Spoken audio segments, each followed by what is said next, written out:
सिक्रियोटाइड। और ये टाइटेनियम एक मेटल है जो कि नोबल मेटल है। और ये इसका फायदा क्या है, इसका क्यों इसको लगाया जाता है, कोई और मेटल क्यों नहीं लग सकती? क्योंकि ये मेटल जो है ना, ये बायोकम्पैटिबल है।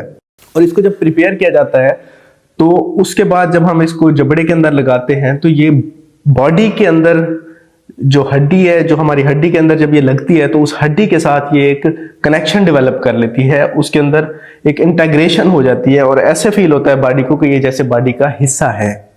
इसी वजह से इसकी सक्सेस होती है और बॉडी इसको रिजेक्ट नहीं करती। वरना कोई भी हम जब बाहर की चीज बॉडी के अंदर लेके जाते हैं तो यूजुअली क्या होता है, फौरन बॉडी रिजेक्शन होती है। बॉडी उसको अपने जिस्म का हिस्सा नहीं समझती, उसको निकाल देती है।